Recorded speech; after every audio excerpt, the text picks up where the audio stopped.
Welcome back to the Football Tribe UG channel. Robert Kesakos is your usual suspect.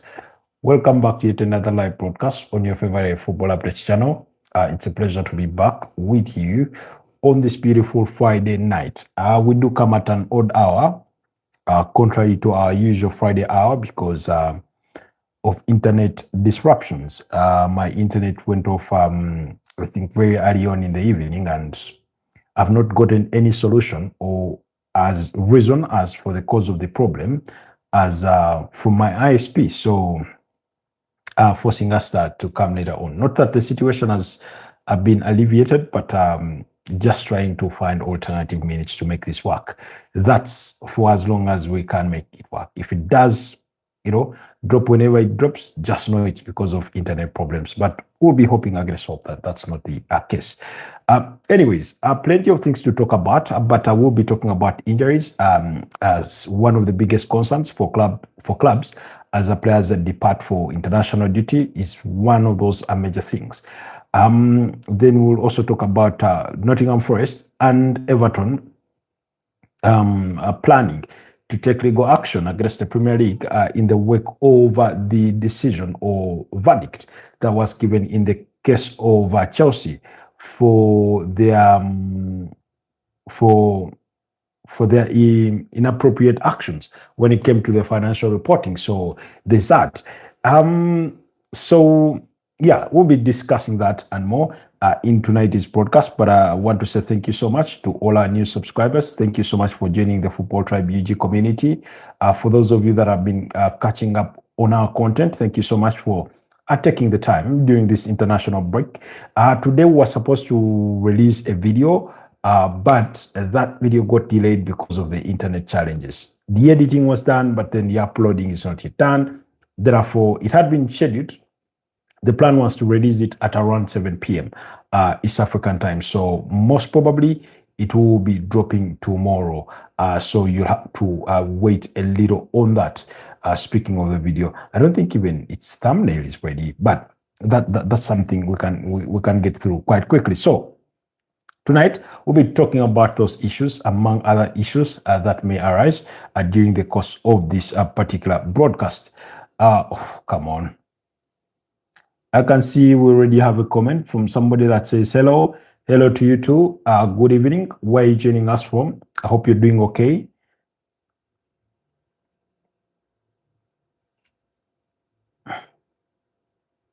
Oh, okay. So I hope for those of you that are just joining us, I say welcome to the Football Tribe UG channel. Robert Kesakos is my name, and I'm coming to you live from Kampala, Uganda, where it's 31 minutes past the hour of 11 p.m. In case you're wondering, I'll be interested to know where you're joining us from, and what time it is. Possibly leave me a comment down in the comment section. So Talal Masoud says hola. Jesus Christ. Jacob says hi. Hi, Jacob. How are you doing? Then somebody whose name appears to be Russian or something. I think even your greeting is in Russian. I hope it means hello. Unfortunately, my translator is not on, so I cannot have some of these things translated in real time. But thank you guys for joining the broadcast. Please kindly consider liking the broadcast, but also consider subscribing to the channel if it is your first time here with us. It's a football channel. We get to discuss the latest news and updates from the world of football. That's why we are on here. So, yeah, in case you're wondering, that's what we do here on every single day. Monday to Monday, like literally, at least morning and evening, apart from Sunday morning. B2498, I ask for a friend. Yes, please ask for your friend. What do you want to ask, please? So yeah, we'll be going through those topics as has been enlightened or as the headline has it. But more importantly, there's a statement that has come out from Barcelona to confirm Raphinha's injury. Like I said, it's the biggest worries for all clubs as their players go out for international duty, because players go in good health, in good shape, but then oftentimes they return with injuries, and that's always going to be a concern. As we speak, Arsenal's Noni Madueke has been forced off, or has been forced out of the game between England and Uruguay through what appears to be an injury, and has been replaced by West Ham's Gerard Bowen. I do not think wherever Mikel Arteta will be or is at the moment will be, will take that to good heart, because he knows his team is already struggling with injuries with the likes of Ebeleche Eze, Martin Odegaard, William Saliba, Gabriel Magalhaes, Mikel Merino, and all that kind of thing. So any addition to that already long list is always going to be of concern. Even Leandro Trossard in that realm. Raymond Kangumba says elite manager, not manager. Okay, not manager Ed Howe to be sacked. That's what you want, and you want Enzo Maresca in. Very surprising that you've now moved on to Maresca from Francesco Farioli. My question to you would be, in the order of priority, or in terms of priority targeting, who would be your number one, who would be your number two, who would be your number three on that wish list for potential managers for Newcastle? So please let me know down in the comment section. So quickly, let's begin with Barcelona. Yesterday, Raphinha was involved in Brazil's defeat against France, which they lost by 2-1, with France beating them. Goals from Kylian Mbappe, as well as Liverpool's Hugo Ekitike were the goal scorers, as France won that game. France finished the game with the manless following the sending off of Dayot Upamecano in as early as the 55th minute, but Brazil could not still find the courage to restore parity or even go on to win that game. But it ended 2-1 with Bremer scoring for Brazil in that game. Now, it is through that game that Raphinha was forced off through injury, and according to a medical statement released by Barcelona through their social handle, that's on X at FC Barcelona, it says, medical statement, Raphinha has a right hamstring injury as confirmed by the medical tests carried out by the Brazilian Federation, CBF, following the discomfort he experienced during Brazil versus France match in Boston on Thursday. So that game was played yesterday in Boston, USA, where the World Cup is going to be hosted along with Canada and Mexico in the summer. Then the statement continues to say that the player is returning to Barcelona to begin his appropriate treatment. The estimated recovery time is 5 weeks. I think this is the second or third injury for Raphinha this season. He's not been able to post the kind of performances and numbers as he did last campaign, but that has largely been due to injuries. And no matter how much you hate to hear the reason for which many would want to pass for an excuse, it is true that injuries play a big factor in these sort of things for some of these players. So his performances have been a bit down this season compared to what he was giving Barcelona last season, largely because of injuries. Last season, you remember, up until this point in the season, we're talking about Raphinha to be in the realm, in the discussion for the Ballon d'Or. As we speak, that is not the case because, we can noticeably say that his performances have been below par based on the standards he set himself from the previous campaign. But very, very unfortunate news there for Barcelona, who not too far back had just welcomed back Pedri from injury. Then Frankie de Jong, last I checked, was still out through injury and things like that. So then I remember, was it Eric Garcia but I think Eric Garcia should be fine. But my point is that injuries are always going to be a huge thorn in the foot, both at club level and national team level. One of the reasons as to why Neymar did not get someone to the national team squad for Brazil is because after going through a series of injuries, he struggled for fitness. and I do not know what sort of level in terms of fitness he is at, but it's one of the reasons. I think we can all certainly agree that his talent is without question, but his fitness has always been had question marks onto it. So we cannot escape from that fact as Brazil national team fans, as football fans. Meanwhile, we are edging closer to halftime for that friendly between England and Uruguay. It's still goalless. There's also other games that are being played. In as far as international friendlies are concerned, we'll be going through some of those. At halftime, Netherlands against Norway is 1-1. Switzerland and Germany is 2-2. Spain are leading Serbia by a goal to nil. So that is the update from those other international friendlies that are happening. In as far as this evening is concerned, of course, there's more to that. There's more to that. When you go through, some more international friendlies, earlier on, Rwanda were in action, I think, against, was it Grenada? Then you have Greece up against Paraguay, you have Libya later against Niger, Rwanda against Grenada. Yes, Rwanda leading by 3-0 in that game. So those are some of the updates. Algeria are leading Guatemala by 3-0. That game is into halftime. Morocco are playing up against Ecuador.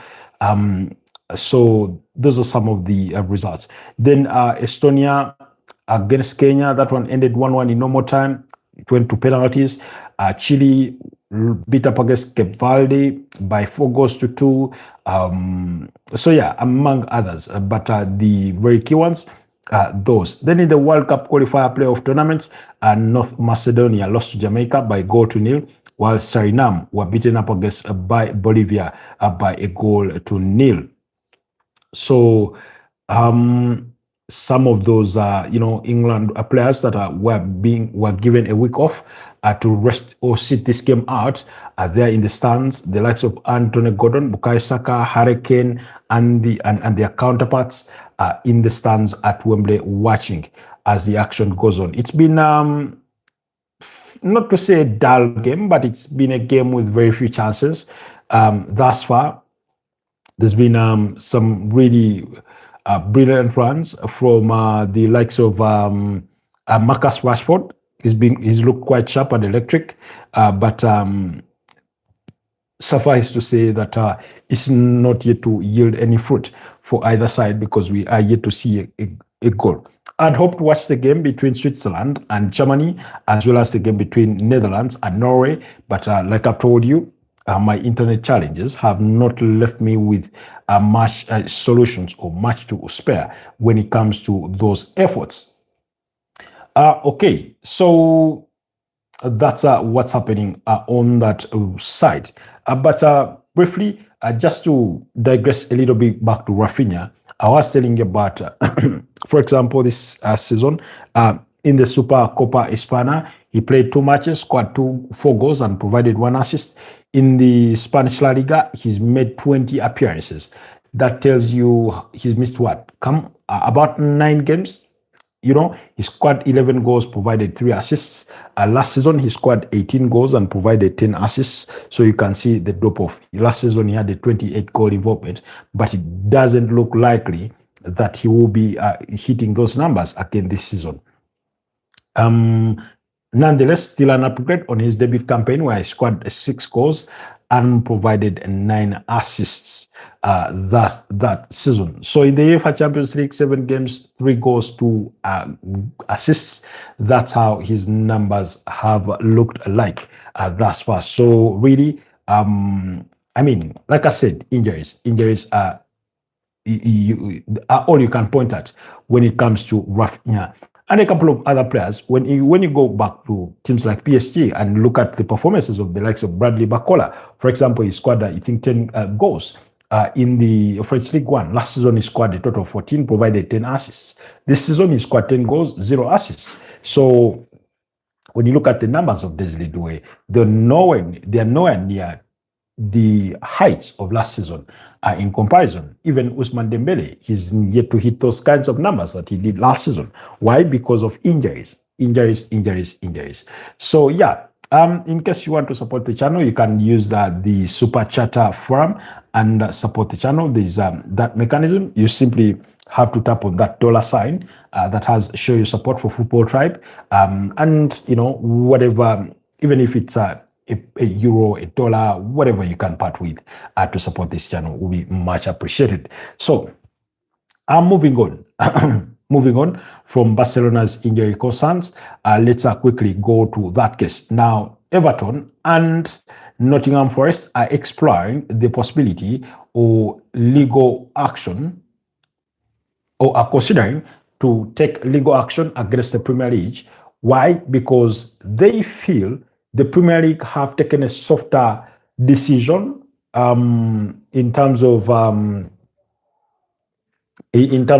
their penalty against Chelsea in comparison to the kind of penalties that they did receive in the wake of their indiscretions when found in breach of the profit and sustainability rules. Now, what we know for a fact is that Chelsea were found to have made payments in the excess of about what, £48 million in about 6 or more transactions to offshore accounts related to transfers between 2011 and 2018. So in the wake of that news, we know that the Chelsea reached an agreement in 2023 with UEFA for a settlement that put their penalties at about 10 million euros. And then more recently, the Premier League came and penalized them with and slapped them with a 10.75 million pound fine for their financial improprieties. So in the wake of that, and plus a 1-year transfer ban that is suspended for 2 years. So, and this is all from the Roman Abramovich era. The Chelsea doing the transaction that helped Tony Bolly and his partners of Bluco to acquire Chelsea from Roman Abramovich. Okay, let me give you a little bit of a background. So, I think around 2022, Russia went to war with Ukraine. So European countries, in conjunction with the USA, moved to slap sanctions on Russia, and by extension, those that are regarded to be Putin's close allies or friends. And among those are what you have the Russian oligarchs, and those are rich people, or the billionaires, or the millionaires from Russia. So who have businesses and enterprises across Europe and beyond. So in the wake of that, it is why the UK government forced Roman Abramovich to sell Chelsea. So he sold Chelsea for, was it 2.4 billion pounds or more? And that money is seated somewhere in a bank account. Why? The UK government wants to use that money to help, Ukraine in their war against Russia. Roman Abramovich, whose money ideally it is saying, okay, fair enough, I'm sanctioned, you want to use that money for that. But I'm saying part of the money should go to Russia, because even Russia has quote unquote war victims. So that's the point of contention. And therefore, the UK government cannot touch that money without Roman Abramovich's permission, and neither can Roman Abramovich use that money or take that money for himself without the UK government being involved. So that money is sitting in bank accounts somewhere. So now, away from that, then we come now during the process of Todd Boehly and his partners acquiring Chelsea. That's when they made these discoveries that somewhere between 2011 and 2018, during Roman Abramovich's era, Chelsea had some financial indiscretions that were not reported on properly. In other words, the books were cooked. It is as simple as that. To put it lightly, for a layman to understand, the books were cooked. Now, in those books, they did discover that there were payments made to offshore accounts, supposedly amounting to the tune of about £48 million to to offshore accounts, but related to transfers. Now, in their ban, the 1-year suspended ban on transfers, there's also a 9-month ban on academy transfers, because out of the £10.75 million fine that Chelsea ought to pay to the Premier League, £10 million is related to first-team player transfers, while the £750,000 is related to transfers for academy players. So that's a bit of context in that regard. Now, Everton and Nottingham Forest are exploring legal action against the Premier League following what they deem to be a lenient punishment or for Chelsea's hidden payments and settlement with Chelsea. The two clubs have both, for those of you that care to remember, suffered points deductions, with Everton initially, I think, docked 10 points. Then they appealed that and it was reduced to 6. And then there was another case, and then docked further 2 or 4 points thereabout. So really, and then Nottingham Forest had also their case later on, in which they were docked. Nottingham Forest were docked 4 points. So Everton, for 2 breaches, ended up with a total of 8 points being docked off of them. Is that Dr. Pepper Love says hi. Hi, Dr. Pepper Love. Good to have you on the broadcast. Kindly like the broadcast, but also consider subscribing to the channel since it is your first time to see you here. You say, where do you work? I work here at Football Tribe UG. Thanks for asking. So anyways, like I said, so because Chelsea literally, in the eyes of Everton and Nottingham Forest, walked away with a slap on the wrist, while they, on the other side, feel they were given the grave punishment of point deductions, they feel they should perhaps explore their options legally with the Premier League. So they feel the punishment is a bit of a double standard, because especially for them, they were hit immediately with their penalties, and then Chelsea on the other side have avoided a point deduction, but also in addition to their 1-year ban on transfers for the first team and the 9 months ban on the academy players, that sentence is suspended for 2 years. That means that you're guilty as charged. However, instead of serving the 1-year sentence, you've been given leeway that should you be caught with your hand in the cookie jar within the next 2 years, then you will go and serve that 1-year ban sentence, in addition to whatever penalties that may come with the new improprieties. So really, that's the sort of move that Nottingham Forest are looking to explore, as well as Everton. And according to the Corporation of Defence, the Premier League justified the lack of points deduction because Chelsea's new ownership reported the breach. However, critics, including officials at Everton, noted a lack of any mention of sporting advantage in Chelsea's case, despite irregularities occurring while they won major trophies. Again, this has been another sort of a point of contention. Some people are of the view that perhaps Chelsea should even be stripped of some of the pieces of silverware that they won in that period of time. For those of you that can't remember, Chelsea won the league title in 2015 during Jose Mourinho's second term in office at Chelsea. That's for the 2014-2015 Premier League season. Then Chelsea also won the Premier League title in 2017. That's the 2016-2017 title under the charges of Antonio Conte. Now, remember, these indiscretions happened between that period, 2011 and 2018, where they won 2 Premier League titles. So, because the other title had come a year earlier on, because they won the 2010 Premier League title. That's 2009-2010. So really, those 2 Premier League titles come in question. But also during the same spell, remember, they won the UEFA Europa League. That was in 2013. But also, prior to that, they had won the UEFA Champions League title in 2012. Then, although this, in the aftermath of 2018, they won the UEFA Europa League in 2019. So But more importantly, you concentrate on those major titles in between there. They won the Premier League title twice. They won the UEFA Champions League title. They won the UEFA Europa League title. And I stand to be corrected. They may have. Did they win an FA Cup? Let's see. 2011.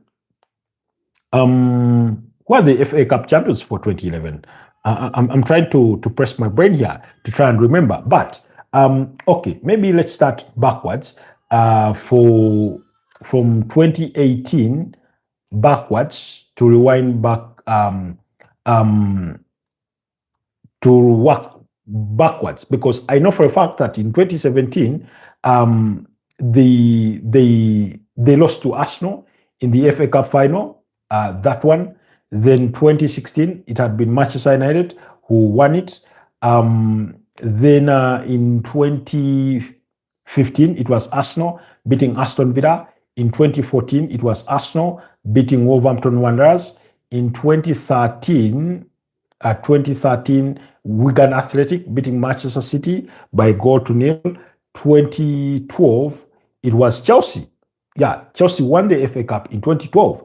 They beat Liverpool by 2-1 in the final.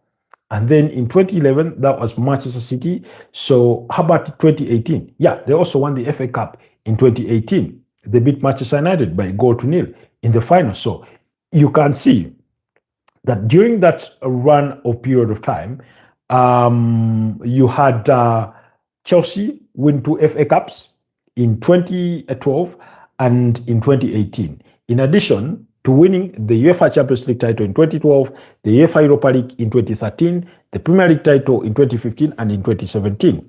Hi, John. How are you doing, my brother? Then Hoti says hi. Hi, Hoti. Thank you so much for joining us.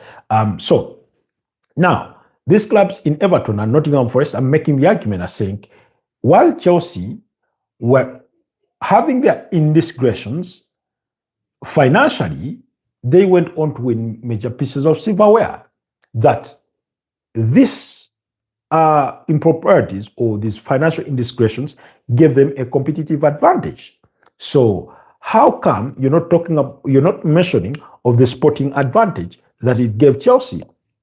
Because the reason as to why you have the profit and sustainability rules, one is to make sure clubs spend what they earn. In other words, to avoid clubs falling too much in debt and going into administration, almost to the verge of collapse. But also the other thing is not to have clubs having that sporting advantage coming from outside their own means. I'll give an example. So who is let's say, Manchester United, the owners are the Glazers and Sir Jim Ratcliffe. If they wake up and let's say they want to throw £1 billion at Manchester United to give them more competitive advantage, that would be against the rules. It's not to say that you cannot invest in the club, but the club cannot be making, let's say, £800 million, and then they are suddenly spending £1 billion because they are only allowed to make losses of £105 million in a space of 3 years. So, for any money that is being injected in, at the end of the day, when the balance sheet comes, it has to be, let's say our revenue was 800 million, we spent 700, so we have a profit, or we spent, let's say, 850 million pounds. In other words, we spent in excess of 50 million pounds, therefore our loss is 50 million pounds. Then the subsequent year, you can, if you decide that you're going to make another loss, it cannot be 70 million pounds, because then you will have flouted the rules. You're only allowed to make losses of up to 105 million pounds in a space of 3 years. So if you are going to make losses, that may have come from you flouting the financial rules. How? By spending money that you're not making. So in the case of Nottingham Forest and Everton, they were penalized for that. They were given points deductions. With Everton, I docked a total of 8 points. Like I told you, initially in the first case, they got docked 10 points. They appealed that decision and the 10 points were reduced to 6. Then in the second case, they were docked a further 2 points. So that came down to a total of 8 points. in the case of Nottingham Forest, they were docked 4 points. You remember when Nottingham Forest had just been promoted to the Premier League, and I stand to be corrected, this must have been around 2021-2022 season, thereabout, or actually 2022, thereabout. So they went on a summer spending spree where they bought, within one season, I think they acquired more than 23 players in terms of incoming signings. So during that period, after given a course of period, it was discovered that they had flouted the rules. So, and also more recently, you had the case of Leicester City. I think they were docked about 6 points in the championship for, again, being found in breach of PSR rules. Now, these two clubs are saying, well, we flouted the rules. We got the ultimate penalty. We got points deductions. How come Chelsea, yes, they self-reported, but it gave them a sporting advantage? Why is nobody looking at this? Because during that that period of time, yes, they did self-report, but it makes no less a crime that they flouted the rules, and it gave them a sporting advantage.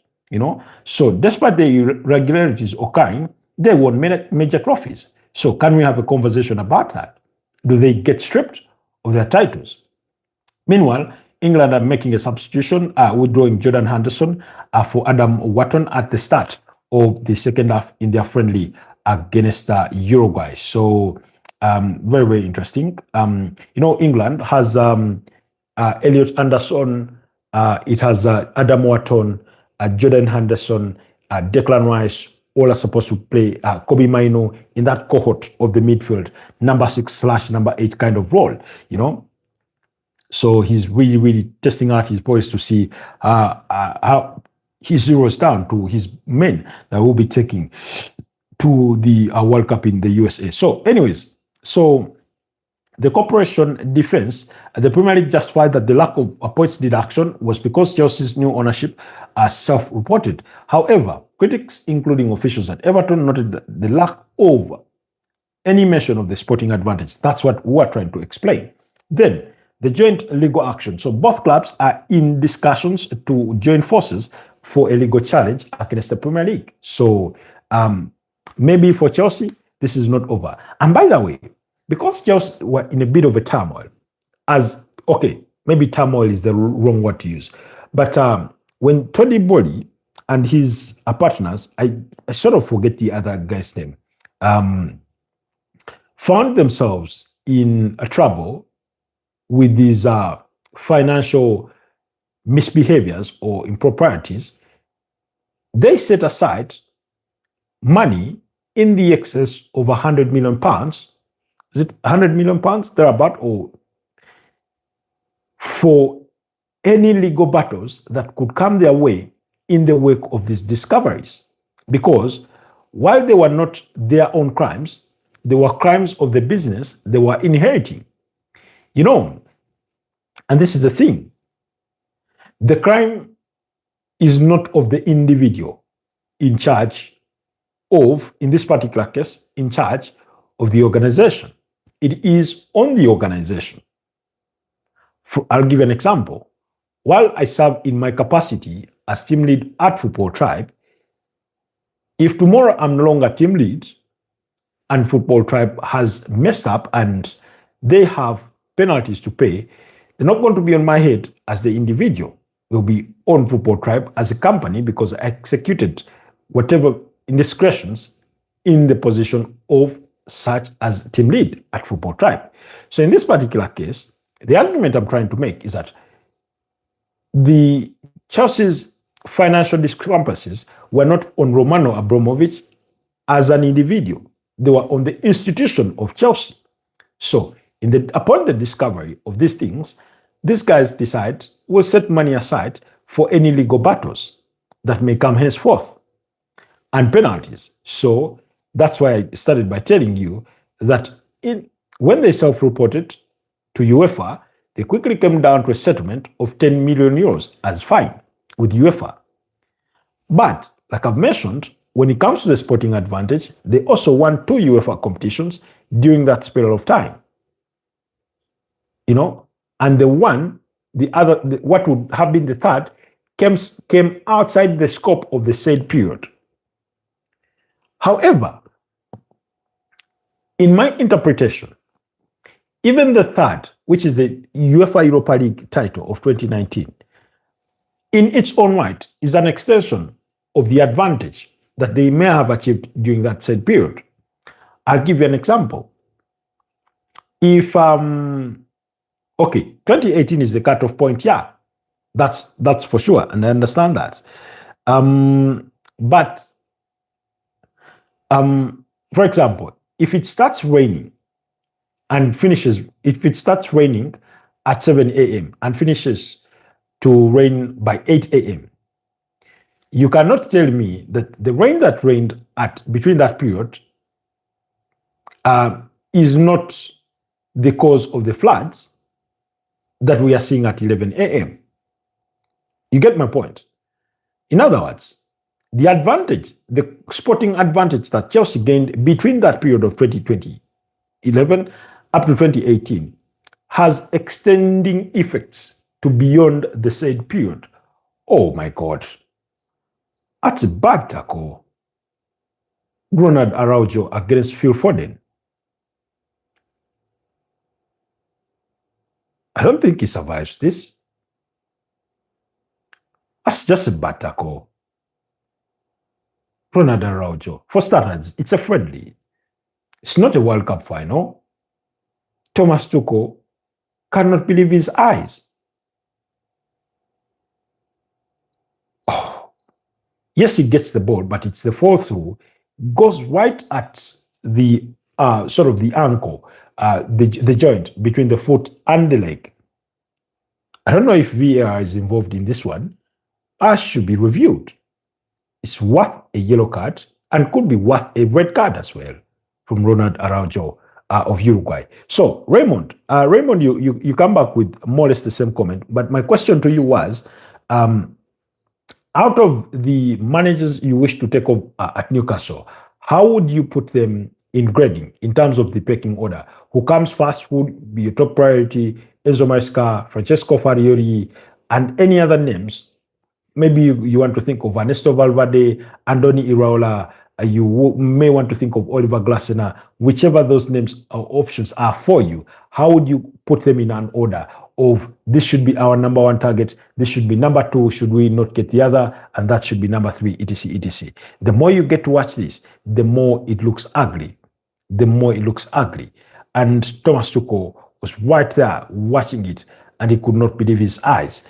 Anyways, it's the game between England and, excuse me, and Uruguay is still goalless. So, excuse me, there's that. So Phil Foden is limping off. I don't know if he will be able to return, but there's that. Anyways, that's the news regarding Everton and, and Nottingham Forest. They are exploring their options. Then, of course, while that is in the pipeline, we are waiting for what the verdict will be in Manchester City's 115 charges. I have been led to believe that there could even be more than 115, but we're only accustomed to the quote-unquote title of 115 because that's what first came out publicly. But one of those legal experts was speaking at some point, I think on one of the podcasts that I managed to land on, and he was saying it could be more than 115, maybe 118 or even more. So, because it was more like a rabbit hole. The more you dig, the more you find other routes and things like that. So we are also waiting on that verdict. Meanwhile, Phil Foden has been able to return on the pitch. So looks like not too bad news for Manchester City there. Raymond says, hi, Enzo Maresca appointed as manager, Newcastle. Now one target. Oh, for you, Enzo Maresca is the only target. Okay, well and good.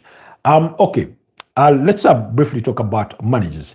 Now, I've come to learn that Crystal Palace would want to target FC Bournemouth's Andoni Iraola as their managerial replacement for Oliver Glasner. Oliver Glasner did announce that he will be leaving Crystal Palace at the end of the season. So, so because he is going to be leaving, Crystal Palace are in the market for a new manager. Now, while they hunt for a new manager, they have their sights on FC Bournemouth's Andoni Iraola, who is yet to renew terms with FC Bournemouth. Now, his contract runs out in the summer because he did join the club in the summer of July 2023 from Rayo Vallecano, where he had spent, I think, about 3 years prior to that. So, but also, it's not only it's not only Crystal Palace that are in contention for the for Spanish gaffer. Why? Because even Atletico Bilbao held interest in Andoni Iraola, a club for which he played football for a good number of years. Now, made more than 400 appearances for AFC Bournemouth. For Athletic Bilbao. Now, from what we are learning is that Crystal Palace are targeting. The advantage for maybe Crystal Palace in this particular case, in their pursuit for Andoni Iraola, is that Athletic Bilbao have their sights on former Borussia Dortmund manager Eden Terzic as their primary target for the replacement of Ernesto Valverde. Now, Ernesto Valverde, to give you a brief insight, he's managed teams like Valencia, I think Espanyol, he's been at Barcelona, he's been at Villarreal on 3 different occasions because that's where he started his coaching his coaching days as an assistant, and then became, a full manager, I think around 2002, 2003. So he's gone through quite the series, in that regard. So he's sort of risen through the ranks, as you may want to think of it, in terms of being at the realm of coaching staff and things like that. So he did announce that he will be leaving Bilbao at the end of the season. So it's time to call it goodbye for a team that he's managed on 3 at different occasions, because he was there as an assistant between 2001 and 2002. Then he managed them between 2002 and 2005 before leaving to join Espanyol. He went on to teams like Olympiacos. Meanwhile, Phil Foden could no longer carry on. He's had to be withdrawn. Let's hope for the best. So when he joined Olympiacos, which he also managed on 2 different stints, after leaving Olympiacos in 2009, he went to Villarreal. After leaving Villarreal, he went back to Olympiacos for about 2 years. And then Phil Foden has been withdrawn for Cole Palmer, but also Dominic Calvert-Lewin is been introduced on the pitch for a game that is still goalless thus far. Then, so from Olympiacos' second stint, he went to Valencia, and then 2012, 2013, that's where he left to return to Bilbao for 2013, 2017, before joining Barcelona from 2017 May up to around January 2020, and then from 2022 to date, he has been at Bilbao. So that's the manager that will be leaving Athletic Bilbao. So they want Eden Terzic as their primary target for his replacement. So that should be what gives Crystal Palace fans the sigh of relief that in their pursuit for Andoni Iraola, the competition for him may not be as high. However, teams like Manchester United are also in the market for a manager. Maybe, just thinking out loud, maybe Man United consider Andoni Iraola because he's more experienced than Michael Carrick is, in my opinion. But the question I would want to have, that leaving Bournemouth to go to Crystal Palace, how is that an upgrade? It's more of the same. Both clubs are within the same bracket. Crystal Palace may have spent maybe a couple of years longer in the Premier League since their most recent promotion, but they're more or less in the same bracket. When you look at their resources, when it comes to commitment on transfers and stuff like that, I know they went out of their way in January to splash the cash to bring in Brendan Johnson, to bring in Ivan Guessando from Aston Villa, to bring in Jürgen Strand-Larsen. I know they did all that, but there's more to do. So we have to wait and see. We have to wait and see. But that's the news regarding Andoni Iraola. He is being targeted by Crystal Palace. Is there a possibility that he takes over? I mean, the 43-year-old, we cannot rule out anything. Everything is possible. We know that he likes to play with a 4-2-3-1 kind of system. Oftentimes, he would be replacing a manager that loved a back three, a wing backs, a 3-4-2-1 kind of system. So really, very, very good guy, very good manager. So we'll have to wait and see. We have to wait and see if that will be the case. But there is interest being reported in the wake of Crystal Palace's search for the manager. Speaking of Crystal Palace's search for the manager, some people were recommending that Michael Carrick should do well at Man United and then go take on the role at apply for a job at a team like Crystal Palace.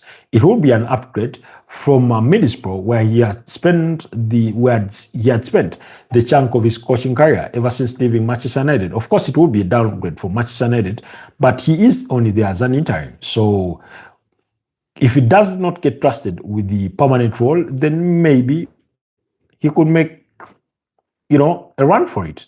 And perhaps that if you're Michael Carrick, if you do not get the Manchester United job, getting a job like that of Crystal Palace helps build your CV, perhaps towards a future appointment at Manchester United. Who knows? Maybe even Tottenham Hotspur, a team that he played for before joining Manchester United, are also in search for a manager, even though the preference at the moment for Tottenham Hotspur is Roberto Di Zerbi and Mauricio Pochettino, as well as Marco Silva, according to the latest, in as far as their managerial appointments will be considered.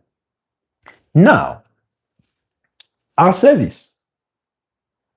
Even with that said, you cannot rule out anything. I know they've been monitoring Robbie Keane. They will be interested in him in some respect. But speaking of Tottenham Hotspur, I mean, there's no managerial appointment conversation that does not deviate into Tottenham Hotspur, because, like I've told you, they have their sights on Roberto Di Zerbi, but Roberto Di Zerbi does insist he can only join Tottenham Hotspur, one, if they remain in the Premier League, but also in the summer, so he cannot join them now. There are increasing reports, that Tottenham Hotspur would have loved him to come now. He looks at that Tottenham side and it's like, I'm not going into that sinking ship. Because if it does sink eventually, with me in charge, the reputation will be you got Tottenham relegated or couldn't save them from relegation. It's the case of whoever is seen last with something is guilty as charged. Okay, here's the thing. If somebody steals something and then they dump it on you, if you're the one found with it, you're the thief. In Uganda, there's a saying, he who is caught with their hand in the hole is the thief. So the loose translation being, he who is caught with his hand in the hole is the thief. So if Tottenham Hotspur get relegated with Roberto Di Zerbi in charge, it will be on his name that he got Tottenham relegated. As simple as that. So he wants to avoid that and save his reputation in saying, I can only come in the summer. Now, with that said, of course, the other preferred candidate is Mauricio Pochettino, who is currently with the US national team. They're going to be hosting a World Cup. I do not think he would be willing to walk out or to walk away from the US national team to come to Tottenham at the moment. I'm not saying it's not possible. I'm saying it would pass for unprofessional. Why? You remember when Julian Lopetegui part ways with Spain prior to the 2018 World Cup to join Real Madrid, where he did not even last a season? Was it even 6 months before he got sacked? Why did that leave his reputation? Of course, he eventually got work at Sevilla, didn't work out, went to West Ham, didn't work out. I don't know if he's even in work at the moment. So I do not think Mauricio Pochettino will be willing to commit that grave mistake of of, getting himself in that sort of snafu. Then, according to the latest reports, Tottenham Hotspurs would consider appointing Sean Dyche as their manager or head coach until the end of the season. Yes, until the end of the season. As surprising as that may be to your ears, they believe he can grind out the results for them to stay in the top flight, because that's their objective. It's simple. 7 games left to play. You are a point above relegation. Do whatever it takes to not get relegated. Now, Sean Dyche is known for playing that hardcore football, oftentimes preferring a simple 4-4-2 kind of system. But he likes his teams to be defensively solid, defensively disciplined, really.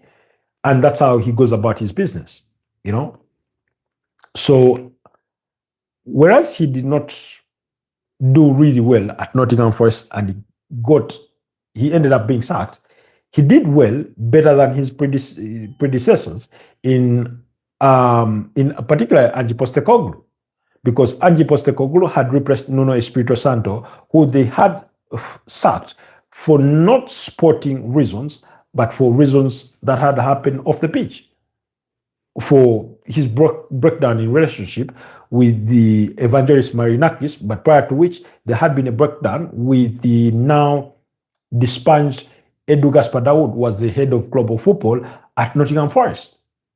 So you had that.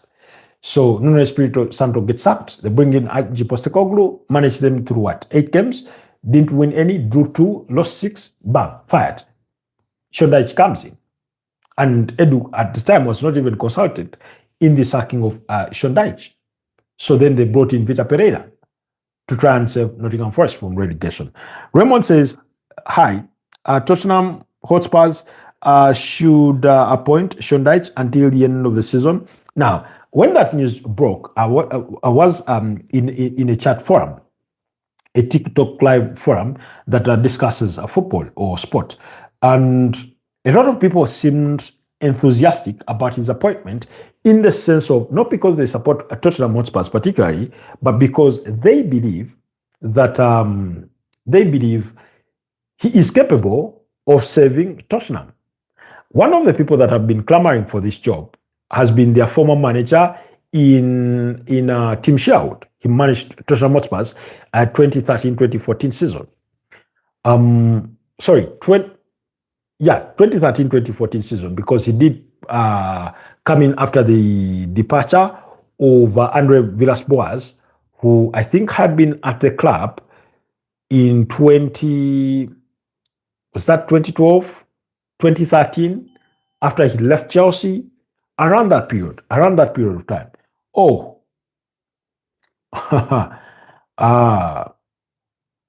German are leading Switzerland by 3 goals to 2 as we speak. German are playing some good football. Meanwhile, England are yet to find the back of the net. So yeah, that's the news regarding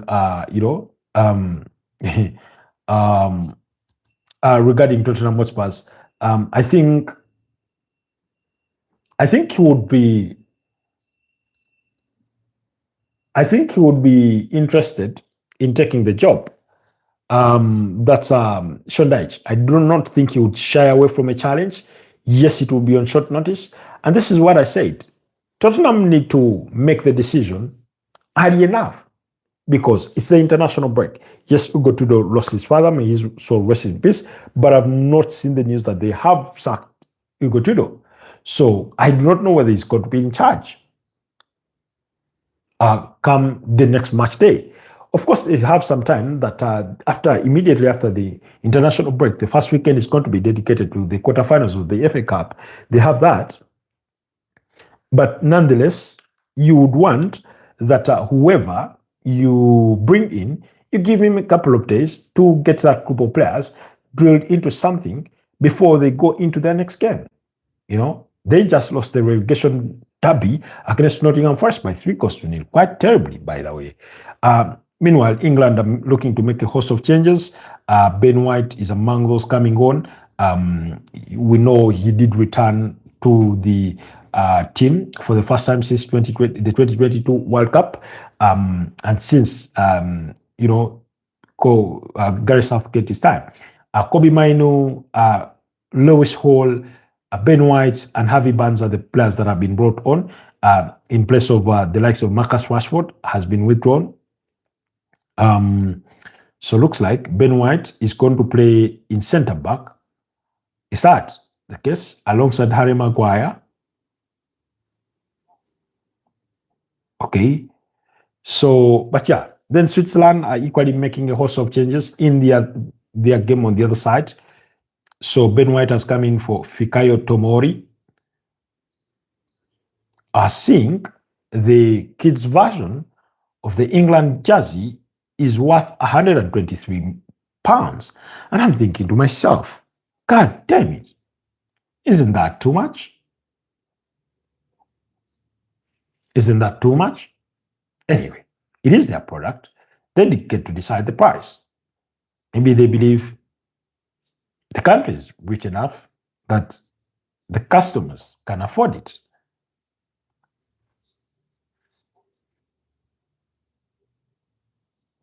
So, anyways, briefly, returning back to Tottenham Hotspurs. Meanwhile, Switzerland have scored against Germany, so it's 3-3. Wow. Oh, what a hit. What a goal that is. From Monteiro. Sorry, Monteiro. Yes. What a strike from Monteiro. Beautiful, beautiful goal. He scored there for Switzerland. Switzerland plays some really, really good football. Oh, wow. What a hit. As beautiful a strike as you're going to see on any given day in a game of football. Sublime, sublime finish from Monteiro there. Switzerland 3, German 3. That's the other international friendly that is ongoing. Oh, wow. What a miss. Dominic Calvert-Lewin should be heading that ball on the target. Cole Palmer floats in the ball from a free kick. It's the perfect ball. Dominic Calvert-Lewin does not get a good header on that one. Meanwhile, Harry Maguire was busy pleading his case because Ronald Araujo was busy wrestling him down. Ordinarily, in a game that has VAR, that should have been reviewed for a possible penalty. Anyways, so yeah, that is what is happening at Tottenham Hotspurs. So do not be surprised if you wake up one morning and Sean Dyche is in charge at Tottenham Hotspurs. So yeah, there's a huge possibility that one happens in the next coming days, because like I said, there's not increasingly a chance that indicates that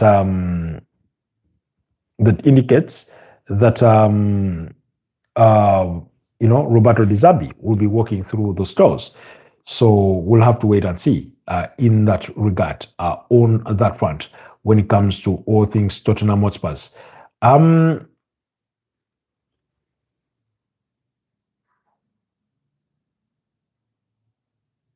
Yeah, can see the complaints.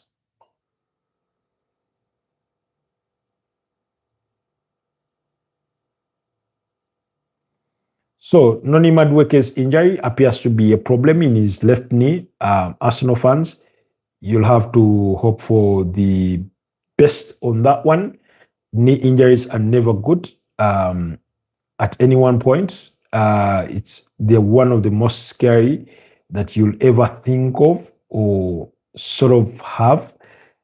Thing about knee injuries, having suffered one myself, not as bad as those professional players, I do remember every time my knee got knocked, it would get exasperated. Pedri says, I'll give you $1,000. Is it okay? Pedri, I've always told you, even if it's $10, I'll take it. Even if it's $1, I'll take it. So, but thank you. It's good enough that you're even thinking about it or even consider it. But whatever is within the realms of your means will be much appreciated, really. So there's that element. Like I told you guys in the chat, you can say thank you. You can buy me a cup of coffee at whatever fee you deem necessary for a thank you. So that is happening. Oh, Pedri, I thought you'd be watching Spain. Give me a brief. What is happening for that friendly game between Serbia and Spain? What's happening? Have you been able to catch a glimpse of it? I know Spain were leading by 2-0 at halftime. So what's the update from there? What is the performance like? Okay, let me see. Pedri came back with a counter comment. Says, "Oh, do you want coffee? Or $1,000, which is which?" I said, "Any. Of course, I would take $1,000 over a cup of coffee because $1,000 is worth tens of coffees, but that's at your discretion." You say yes, it's looking good. Okay, good to know. Because I'm a Spain national team sympathizer in a way, because having realized that my Brazil were not good enough in the 2010 World Cup, I was rooting for Spain to win it. Unfortunately, Spain made me lose money on a bet that I had made for their game against Switzerland, their World Cup opener. For those of you that remember the 2010 edition of the World Cup, they lost to, I think, Switzerland. Was it Switzerland? By 0-0 or Honduras? Maybe Switzerland. I stand to be corrected, but one of those two countries. All I know, it was an underdog, and they lost. But from there on, there was no looking back. There's no looking back. You say I had Famin and Kubasi assist today, so you're happy, all right? It's always interesting to see the players you support at club level also shining at the national team level. It's always very, very interesting. And today, anyways, yeah, we'll leave it at that in that respect. But yeah. So guys, do not forget to support the channel in whichever way you can. No worries. In whichever way you can. By there's that $ under there near the comment section in the live chat. You can choose to say thank you by donating something to the channel. And then the membership package, that one, the approvals are still. No, I actually got the email. It was approved. I think the membership APEC should be on the channel, I suspect. If not, maybe in the coming few days you'll be able to see it. Membership, it's also it's an affordable fee of about $2.7, $2.8 there. That's our starting point. I've not yet added any other levels other than that, in that regard or respect, because I want us to build that sort of community that is affordable. Not, Mr. Tribe wants us to pay $1,000 to watch his videos. I'm sad. Pedri, please, do not misrepresent the brand in that manner. You and I have built this brand together for the past 1 year that you've been. Is it 1 year? Have you made 1 year on the channel? I don't know. We built it together that you cannot drag its name down that way. So I know you mean that as a joke, but do not misrepresent the brand. Yeah, it's 3-0 for Spain. Mikel Oyarzabal, and now this is Munoz who has squad. Mikel Oyarzabal, one of those players that rises to the occasion whenever is called upon at the Spanish national team, the same way Mikel Merino almost does. It's always interesting to sort of watch. I know he does play for Real Sociedad. They are in the Spanish La Liga. Very, very, exciting player. Meanwhile, German have scored the fourth. It's 4-3 against Switzerland. I mean, is this what? Basketball? Which game are you watching? I'm watching German versus Switzerland, but I just turned that one on in the second half. I've been watching a boring England versus Uruguay. I did not think it would be goalless after more than 78 minutes, but it is goalless. So, and the reason as to why I chose to watch the England game is because Thomas Tuchel rested majority of his would-be starters, and the Hurricanes, Declan Rice, Anthony Gordon, etc., because of the amount of minutes they've already played thus far this season. So I wanted to see what does his sort of B team look like. You say I watched 10 minutes of England, Uruguay at halftime for Spain, Serbia. Okay, I understand. But yeah, it's been that sort of dialogue game and not many chances really created.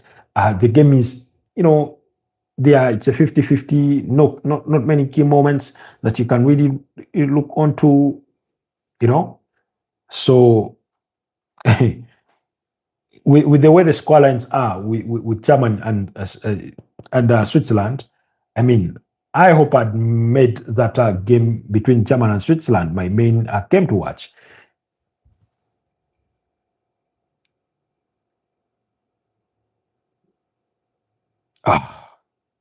Just could not apply the finishing touch.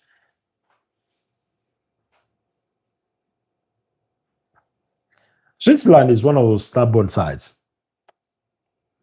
I love them because of Granit Xhaka, Jadon Shaqiri, and Jay Rodriguez. Is he called Jay Rodriguez? There's that guy that played at AC Milan. Rodriguez, I think also at Bilbao. Sorry, no, at Atletico de Madrid. That's why I loved Switzerland. So yeah, I have the World Cup feeling now. Watching international football, I'm so hyped.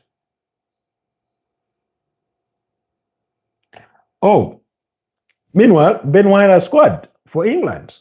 How exciting that would be! How exciting would that be for Ben White? Scoring for England on his first return to the national team since 2022. Uruguay are asking for a review of this goal. They are protesting the goal.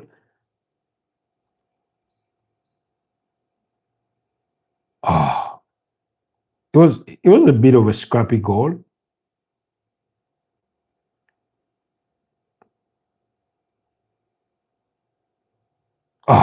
He was there at the far post to tap in.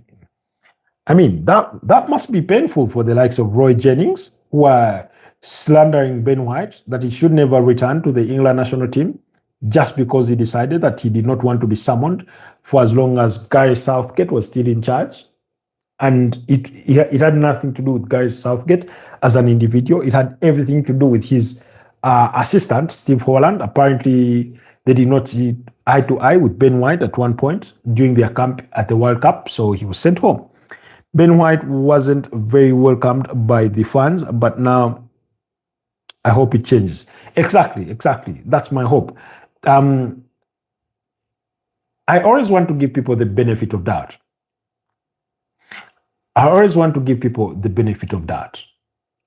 I remember one of the most watched videos that I ever did was about Ben White. And I was calling out the likes of Roy Jennings in regards to their comments about, it was Roy Jennings, I think Harry Redknapp. I don't remember who else. I thought they were being too harsh. Yeah, the goal has been checked and confirmed that it should stand. I mean, we have VAR after all. Where was VAR on Ronald Araujo's dangerous tackle against Phil Foden? Almost thought it wasn't there tonight. So anyways, yeah, I mean, I'm really, really happy for Ben White. Not because he's an Arsenal fan, but because what he's had to go through in terms of having to be patient and waiting for the rush time. Remember, he wasn't even summoned in the initial 35-man squad. He was later summoned after Jarell Quansah opted out through injury. That's the Bayer Leverkusen defender. So really, that's quite the story, the beautiful story that you'd want to see. And I do hope maybe his performance tonight, and maybe if he does get the chance to play against Japan, he does get the final call when the World Cup comes. I would really, really wish that for him, especially given the kind of season that he's had, that has been laden with a few opportunities in terms of game time, largely because of injuries and things like that with Arsenal. But there's no hiding away that he is a good defender and a dynamic one. Can play as a right back, as a centre back. He can even chip in at midfield because he's done that before in his career. So really, really excited for him. Uruguay needs the Luis Suarez and Edson Cavani. Cavani. They are missing that type of player. Yeah, I mean, present day they have a Darwin Núñez as their target man, and it's not the same thing. It's not the same as having Luis Suarez. It's not the same as having Diego Forlan Colanzo. It's not the same as having Edson Cavani, And I mean, you have Manuel Ugarte, one of those players, by the way, I don't rate really. Not because he's not a good player, but because I've not seen the good side of him ever since he came to Manchester United. I've not seen that good side of him. Where is Núñez? I don't mean to say he's playing at the moment in the game. I mean to say he's part of the key players that they do have in that squad for strikers. But I've not yet seen him in this game as well. Oh.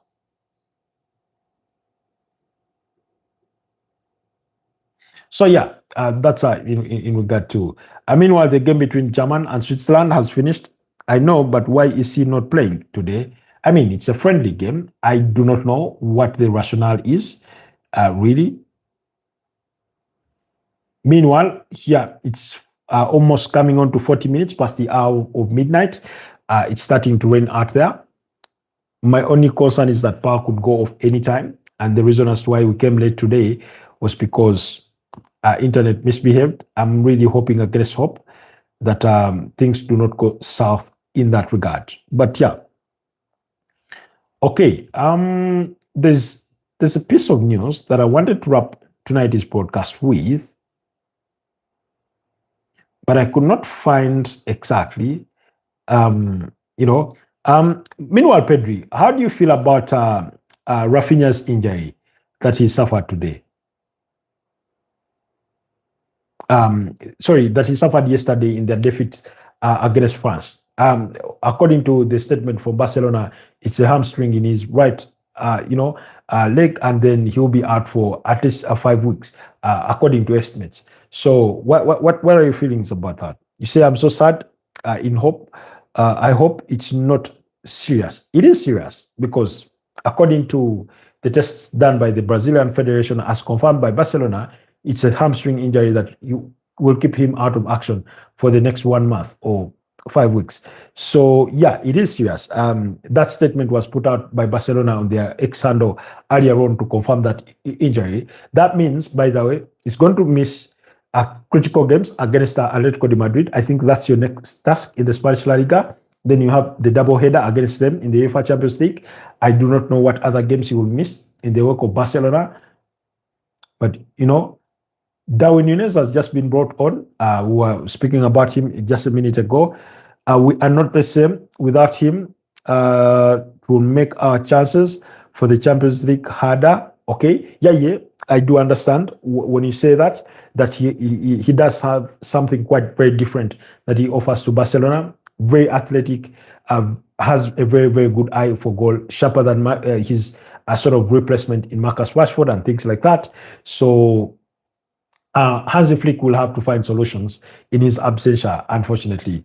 And that is what I was saying earlier on in this podcast, that it is the worry for most clubs and club fans when players go away for national team duty, that they are likely to come back with injuries. While we were speaking about Raphinha, I also witnessed Noni Madueke being withdrawn, being forced off in the England game because of what appears to be a knee injury for him. So That's the sort of things that you'd want to avoid, or you pray that you can avoid during the course of the international break. So yeah,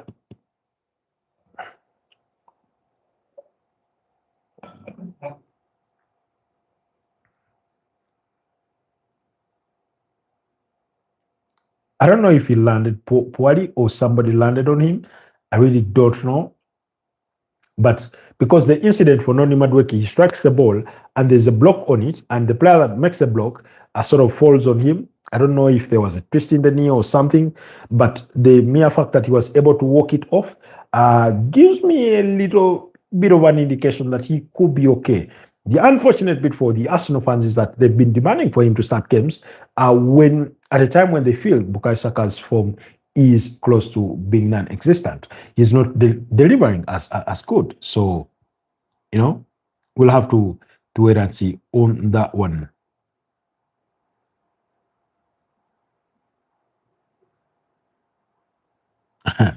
But I mean, guys, the international break by that has been landed with some really, really beautiful goals. Go watch the goal scored by Monteiro for Switzerland against German, Florian Wirtz's goal against German, against Switzerland. Go watch the goal by Daniel James yesterday against Bosnia-Herzegovina. It was a really, really good goal. The two goals from Kylian Mbappe and Hugo Ekitike against Brazil were good goals.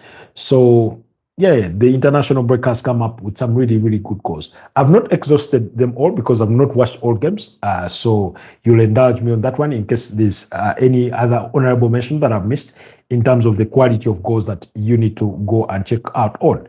But yeah, then in terms of injuries, Manchester City fans will be hoping that Phil Foden, whose injury is not as bad as it did appear in the moment of the tackle itself from Ronald Araujo. You say good goal from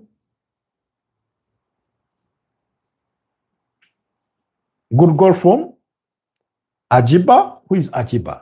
Pedri. I don't know if you mistyped that. I don't know if it was an autocorrection, but Ajiba. What game is that?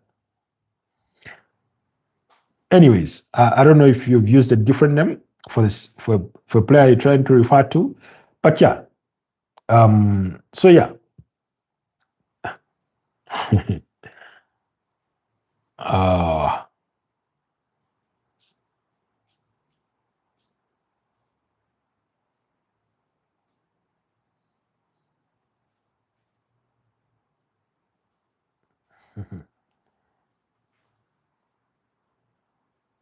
He plays football. He's a player. Okay.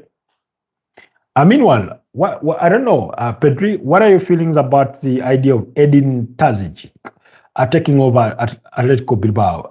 He was reacting to some of the reports that have been making the rounds in recent times, linking him as the prime candidate for the job, according to Florian Plettenberg of Sky Sports German. And he says, I've stopped commenting on rumors, regardless of whether there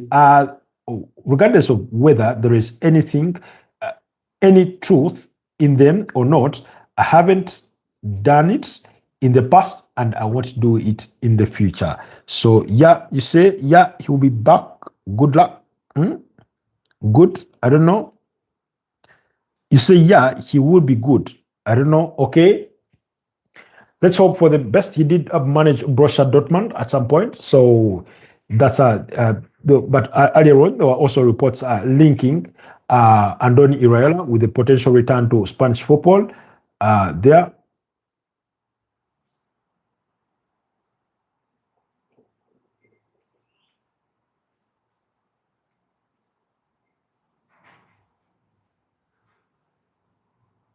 Oh, that's some bad news. This is some golf news.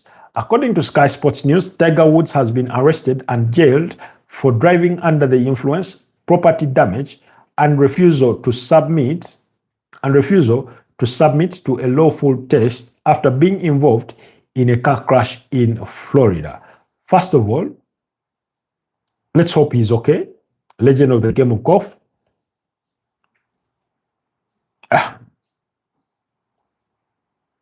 I must be the quickest VR check that I've ever seen. There's going to be a penalty in that. Ah, the goal scorer, hero turned villain with his high boot challenge.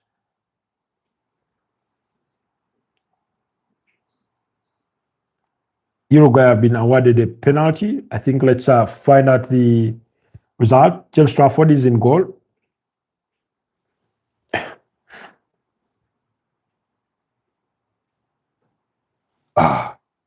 Meanwhile, Antoine Griezmann may go down as the luckiest man at Atletico de Madrid, having played alongside Fernando Torres, Diego Costa, Luis Suarez, and now Julian Alvarez. Those are some really, really amazing talents. Fede Valverde steps up.